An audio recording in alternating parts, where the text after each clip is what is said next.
Hey y'all, new background, and I know I normally ramble at the end of my videos, but I'm just gonna give you a little bit of a summary of where I am. Life has been so incredibly hard recently. I genuinely don't think the universe could possibly throw anything else at me right now. I've just had awful thing after awful thing happen to me. I just needed to get away from Arizona. So I ran away to Minnesota.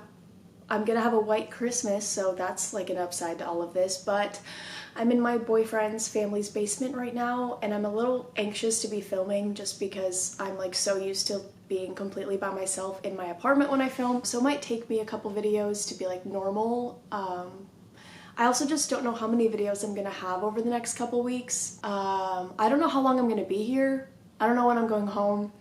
So yeah, not to be Miss Debbie Downer in the beginning of the video, I can't really fully hide the fact that I'm going through it. But I started going to therapy again, and I'm trying to implement everything I've learned throughout my treatment process, outpatient therapy and all that. So I'm doing okay for the most part. I feel like I've definitely been in worse places mentally, but if one more thing happens to me, oh, I'm gonna have a breakdown. But I'm back, and I have more of your Let's Not Meet stories that I'm very nervous to read. I'm is this gonna help? But also at the same time, I'm reading other people's unfortunate events instead of constantly and anxiously thinking about mine. Maybe it'll help, who knows? Also, really quick, the short videos that I posted I don't even know when that was, 2 weeks ago at this point. I have no concept of time anymore. All of those random really short videos, that was not a permanent thing, and I will explain that eventually. It's just another one of the unfortunate things going on, but also that's at the bottom of the list of unfortunate things going on, so whatever. But I think for this video, I'm gonna stick to 2 stories maybe. I already have them picked out. I have a couple, I have 3 picked out, but I think I'm gonna read 2, see how I feel, and we'll go from there. This first story says, "To the guys who almost broke in, let's not meet." Something like this is gonna make me cry right now, but I feel like I need to read it. I just wanted to start by saying that I've been watching your channel for 7 or 8 years. When me and my best friend at the time were looking up spooky story times on YouTube. We came across one of your videos and fell in love. You do a great job, and I'm still around watching. Keep it up. I can't handle stuff like that right now. This happened about 1.5 years ago. I used to manage a chain pizza place that is open until 2 a.m. on the weekends. Well, one weekend, we were super slammed before closing, and we didn't get done cleaning until about 3 a.m., so since it was a long night, I let my delivery drivers go home, and I locked the door behind them and stayed to count the tills, do the food ordering, and finish the schedule. I live in a small town, and this was kind of normal for me to do, as we don't have much crime, and I never had a reason to be concerned. I was there alone in the office with my AirPods in, and by the time I finished up, it was probably around 4 a.m. or so. I got up to put the till in the safe and put my food in the oven when I noticed a light in the parking lot. I thought it was weird, so I went to see what it was. I didn't open the door, just looked out the window and realized it was a spray paint can on fire. Yeah, weird. Just in the middle of the empty lot. I had access to the security cameras on my phone and decided to check and see how it got there. It took me a while to find when it was placed there because it had been there for about 20 minutes.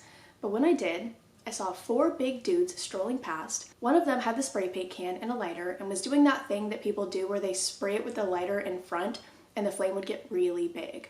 You know what I mean. Anyways, it looked like they were just going to walk past, but then made a split decision for them to come up to the door. Apparently, I had left the open sign on by accident, and they came up to try and open the door. It was locked, thank God. But that made them really mad. They were pointing at the open sign and yelling, but I had my AirPods in, so I was unaware they were there. Well, one guy was apparently so mad that he takes his flannel off and starts wrapping it around his fist, like he was going to break in. The spray can guy stops him and points at the camera and tells him to leave. The guy who was about to break in just stood there staring at the camera for what seemed like a full minute, then just stared back in the building. I know they knew someone was inside because my car was parked right out front. Thankfully, they decided to leave, and the spray paint guy just sat the can down and left. I didn't know what to do since they had left, so I called my boyfriend just to have him stay on the phone with me as I walked to my car, but he told me to stay inside and call the cops. I didn't know if I should because they couldn't actually do anything. I know it's stupid, it's on camera that he was planning on breaking in, so my boyfriend hangs up on me and calls the cops for me. Then he calls me back to stay on the phone until they get there. That's when it kind of hit me, that if he decided to break in, 4 men would have found a 5'4", 130-pound girl in an enclosed office with AirPods in and no way to escape. Then I started to have a panic attack because could have been so bad. I just kept thinking, what if this, what if that, what if, what if, what if? When the cops got there, I could barely explain, so I just handed the cop my phone with the footage. One cop said he recognized one of the guys and took off to go and find them. The other cop told me that we did the right thing by calling and said he was definitely going to break in, but we were lucky to have the cameras pointing directly at the front entrance. I don't know if I'm glad he left the can because that's the only reason I found out this happened. I almost wish he didn't because now I'm literally so scared of being anywhere. I can't protect myself. After that, I was so lucky to have employees who cared about my safety and no one left me alone while closing anymore. One of the closing drivers that I let go home that night was so mad at himself for leaving, and he said he knew it wasn't right to leave someone there alone, and he said he would have never forgiven himself if something happened. I've definitely had worse things happen, but this sticks with me, and I'm still so grateful they saw the cameras and decided not to do anything. So to the dudes who almost broke in because I accidentally left the open sign on, first of all, get help, because if you're that mad over something so stupid, you should seek therapy. Second of all, please, let's not meet. No, because the way I would be like riddled with anxiety every day being at that job. In closing, now that I'm so glad that they will never let you be alone again, because if they did, that would be insane, and I'd be like, get out of there. Like, having someone with you hopefully eases like some of the anxiety, but like, I hate them. This next story says, to the guys who chased me and my friends, let's not meet. Hi Courtney, I've been watching you for years and love your videos and finally decided I would post a story. I don't have that many, but this one stuck with me. This was back in around 2021, 2022. I would hang out with this group of friends all the time and would normally walk down to the local park that is near us. This park was on the other side of the road of a shop as well as under a bridge for some background context. Me and my friends decided, like always, to go to the park after the shop was closed since it was around 11 p.m. This was in the winter months, so it got dark pretty quickly. Could have been maybe 10 p.m. We went into the shop like normal. We got our usual things like snacks, drinks, etc. We noticed these two guys sitting on the wall opposite of the shop opening. To be clear, I do know these guys as they went to my high school. One of them was in my year and the other was maybe 2 years or just a year below. It was still weird as everyone knows them to be pretty creepy. When we walked out, they had seen us and acted casual. My friends and I started walking back up to one of my friends' houses, like we usually do. The shop is not far from our house. We started walking up and noticed they started walking somewhat further back from us. I knew it wasn't that unusual as they live that way. Although, they started walking faster and then past us. We're slow walkers, but they were speed walking. They started walking past us and then went around a corner behind a wall where they do not live.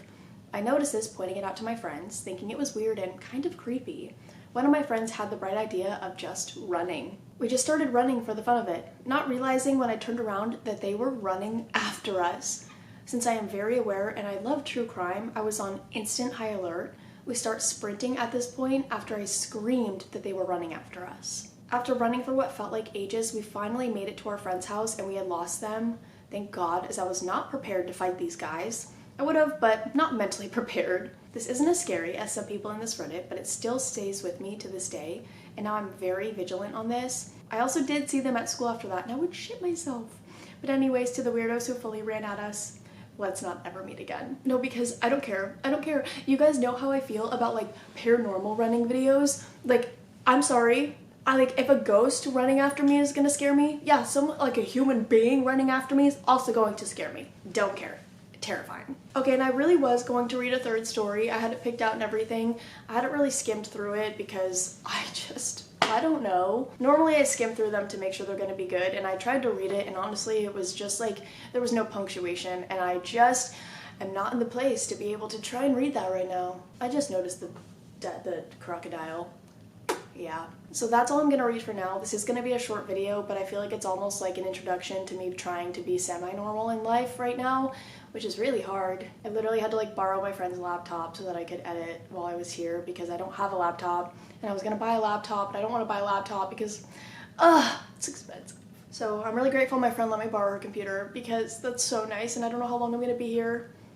I don't know. I'm like going through my own like, let's not meet life. Like, I'm like, life, let's not meet right now. Universe, let's not meet. What did I do? What did I do, universe? Huh? I know that's not a healthy way of thinking. I'm fully aware of that. That was kind of a joke, but I feel like I'm also really dry right now, so like, my jokes probably aren't coming across as like funny or like a joke. It's definitely coming across as serious, but I promise that was a joke. I know that's not a healthy way of thinking. Like, I didn't do anything to deserve whatever. I know.